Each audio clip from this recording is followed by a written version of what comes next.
Olá, shalom a todos, graça e paz.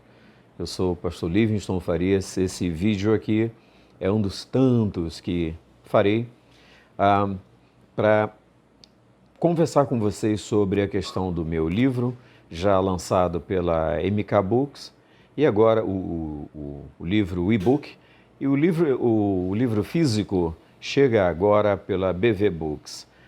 O nome do livro, Entre Lobos, Cordeiros e Leões.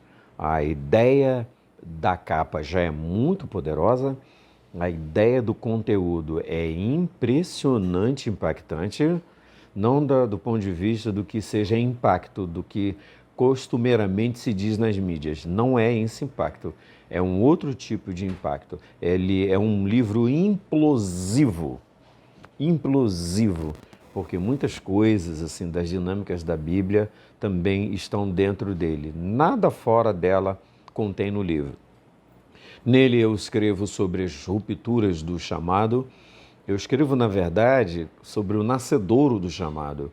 Converso com o Brasil e outras frentes de etnias sobre onde nasceu o chamado. O chamado não nasceu em um homem, nem a partir de um homem. O chamado nasceu em Deus e a partir de si mesmo, porque dele, por ele e para ele são todas as coisas. Todo homem que recebe um chamado aqui na Terra, na realidade, isso é uma réplica do que aconteceu em Deus lá em cima. Exemplo, lembram da oração do Pai Nosso? Seja feita a tua vontade, assim na terra, como ela é feita no céu. Então, esse dualismo, essa amálgama, esse encaixe, essa convergência de céu e terra é o que dá o que forma o nascedouro do chamado. O livro, ele trabalha muito isso. Deus, como nascedouro do chamado, ele estabeleceu os universos, os céus, o invisível, o imanente, o transcendente, estabeleceu todos os sistemas que nós conhecemos, desde a Via Láctea, o Betelgeuse, tudo diz respeito ao chamado dele. Se ele não tivesse o seu próprio chamado para criar e estabelecer, nada existiria, pois tudo existe e está estabelecido e acontece por causa do chamado dele.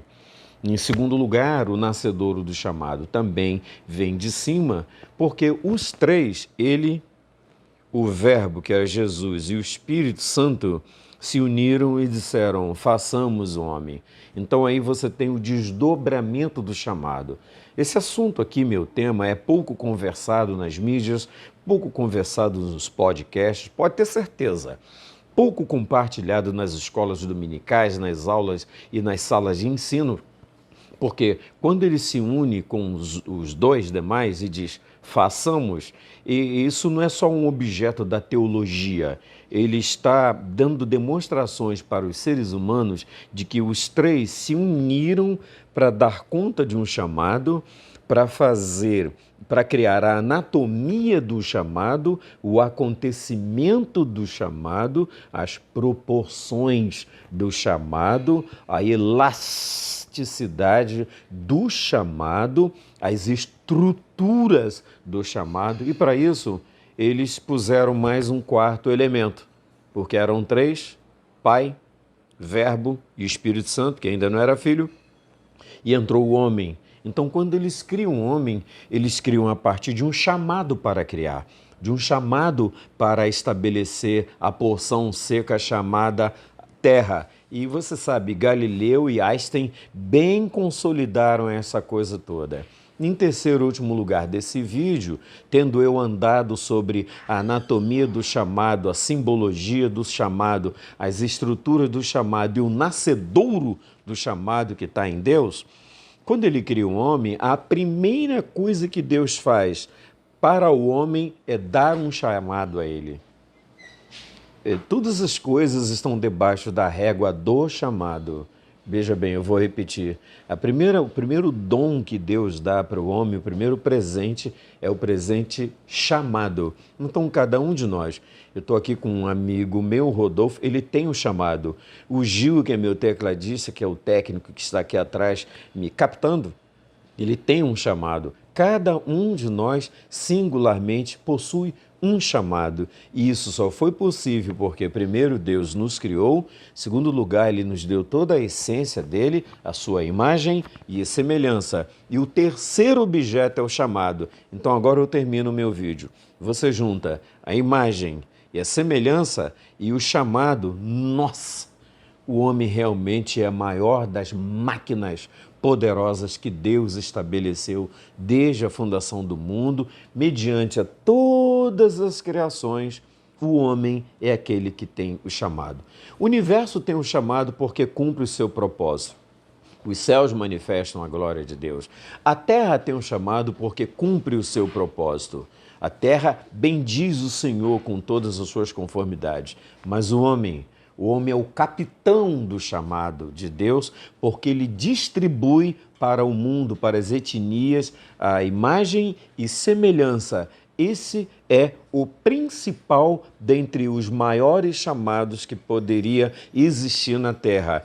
É a capitanização, é a distribuição da imagem e semelhança de Deus feitas e executadas pelo homem, através do homem. Portanto, se você está fazendo um monte de coisa na Terra, um monte de coisas para Deus, e não transfere para o ser humano e nem para o seu lugar a imagem e semelhança de Deus, você precisa rever o seu chamado.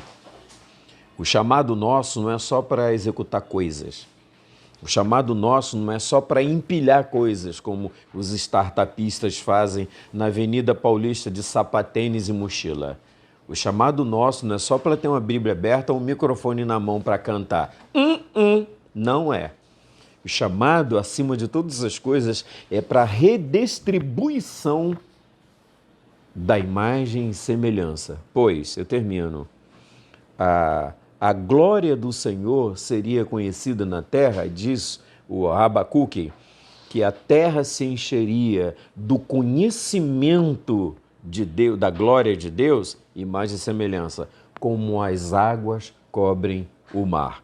É isso que eu começo a diluir, a conversar no meu livro, desde o primeiro até o 18º capítulo. São 36 capítulos sobre o poder do chamado entre os homens.